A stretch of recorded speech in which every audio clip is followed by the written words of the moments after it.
Happy Wednesday. Today is Wednesday, April 22nd. We are going to be reading chapter 5 of The Lion, the Witch, and the Wardrobe. The title of this chapter is Back on This Side of the Door. Okay, and I just realized if I go too far down, you can't see me, but that's okay. Like my hat says beach hair. Beach hair. Anyways, back on this side of the door. Because the game of hide and seek was still going on, it took Edmund and Lucy some time to find the others. But when at last they were all together, which happened in a long room where the suit of armor was, Lucy burst out. Peter, Susan, it's real. Edmund has seen it too. There is a country you can get to through the wardrobe. Edmund and I both got in. We met one another there in the wood. Go on, Edmund, tell them about it. What's this all about, Ed? Said Peter. And now we come to one of the nastiest things in this whole story. Up to that moment, Edmund had been feeling sick and sulky and annoyed with Lucy being right, but he hadn't made up his mind what to do. When Peter suddenly asked him the question, he decided all at once to do the meanest and most spiteful thing he could think of. He decided to let Lucy down. Tell us, Ed, said Susan. And Edmund gave a very superior look as if he were far older than Lucy. There was really only a year's difference. And then a little snigger and said, oh, yes, Lucy and I have been playing, pretending that all her story in the country and the wardrobe was true. Just for fun, of course. There's nothing really there. Poor Lucy gave Edmund one look and rushed out of the room. Edmund, who was becoming a nastier person every minute, thought that he had scored a great success and went on to say, there she goes again. What's the matter with her? That's the worst of young kids. They always... Look here, said Peter, turning to him savagely. Shut up. You've been perfectly beastly to Lou ever since she started this nonsense about the wardrobe, and now you go on playing games with her about it and then setting her off again? I believe you did it simply out of spite. But it's all nonsense, said Edmund, very taken aback. Of course it's all nonsense, said Peter. That's just the point. Lou was perfectly all right when we left home, but since we've been down here, she seems to be either going... Oh, no. I'm going to keep that. We're going to keep that rolling. My laptop just fell. Okay, we're going to try to fix this. Hi, guys. How's it going? Awkward. Excuse me. I'm going to reach back here and see what's in. Whoa. What is happening? The box is stuck, guys. I'm going to pause it. Unpause? Okay. Let's hope that doesn't happen again. We're going with it. Where was I? It's all nonsense. That's the point. She was perfectly fine. But since we've been down here, she seems to either be going crazy in the head. Oh, I thought it was falling again. Crazy in the head, or else she's turning into a most frightful liar. But whichever it is, what good do you think it will do by jeering her on and nagging at her one day and then encouraging her the next? I thought, said Edmund, but he couldn't think of anything to say. You didn't think of anything at all, said Peter. It's just spite. You've always liked being beastly to anyone smaller than yourself. We've seen it at school before. Do stop it, said Susan. It won't make things any better having a row between you two. Let's go and find Lucy. It was not surprising where they found Lucy. A good deal later, everyone could see that she had been crying. Nothing they could say to her made any difference, so she stuck to her story and said, I don't care what you think, and I don't care what you say. You can tell the professor, or you can write to Mother, or you can do anything you like. I know I've met a fawn in there, and I wish I'd stay in there, and all you beasts. Ugh. It was an unpleasant evening. Lucy was miserable, and Edmund was beginning to feel that his plan wasn't working as well as he expected. The two older ones were really beginning to think that Lucy was out of her mind. They stood in the passage talking about it and whispering so long after she had gone to bed. The result was the next morning they decided that they would really go try to tell the whole thing to the professor. He'll write to Father if he really thinks there's something wrong with Lou, said Peter. It's getting beyond us. So they went and knocked on the study door, and the professor said, come in, and got up and found chairs for them. And he was quite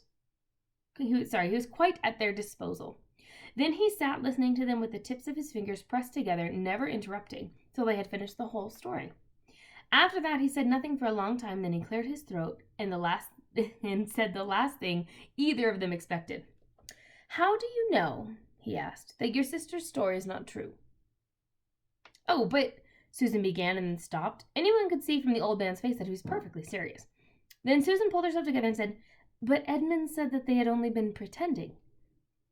That is a point, said the professor, which certainly does deserve consideration, being very careful on that consideration. For instance, if you will excuse me for asking the question, does your experience lead you to regard your brother and sister as more reliable? I mean, which is more truthful?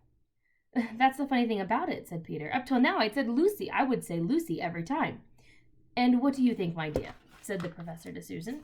Well, in general I'd say the same as Peter. But this couldn't be true for all this about the wood and the fawn. That is more than I know, said the professor. And a charge of lying against someone whom you've always found truthful is a very serious thing. A very serious thing indeed. We were afraid it mightn't even have been lying, said Susan. We thought that there might be something wrong with Lucy. Madness, you mean, said the professor quite coolly. Oh, you can make your minds easy about that one. One only has to look at her and talk to her to see she's not mad.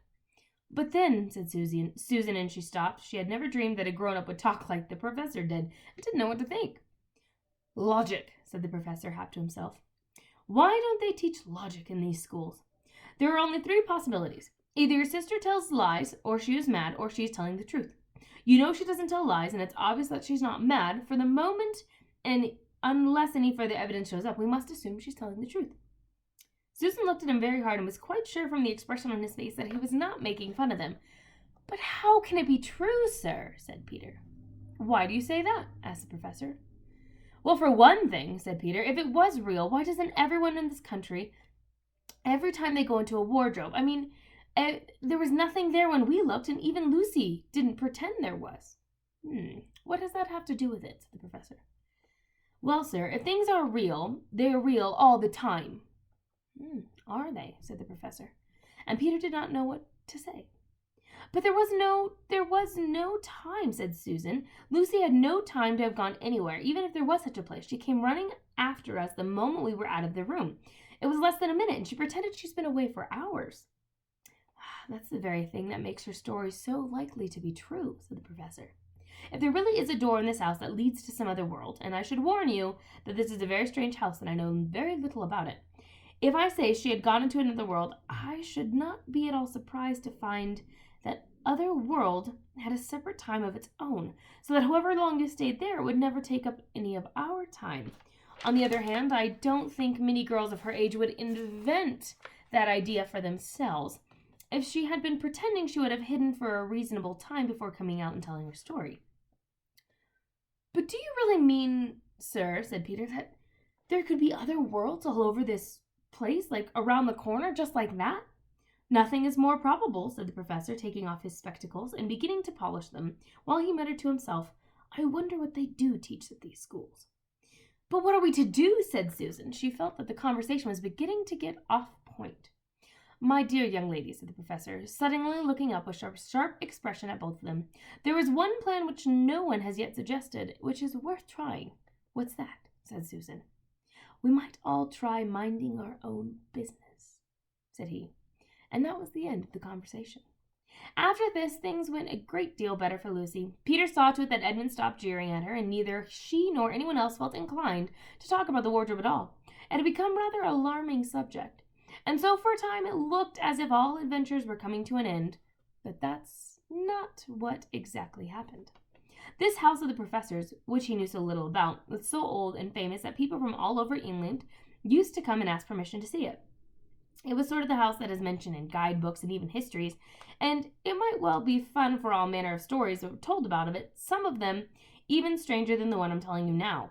And when parties and sightseers arrived and asked to see the house, the professor always gave them permission, and Miss Macready, the housekeeper, showed them around, telling them about the pictures and the armor and the rare books in the library. Miss Macready was not fond of the children, and did not like to be interrupted when she was telling visitors all the stories she knew.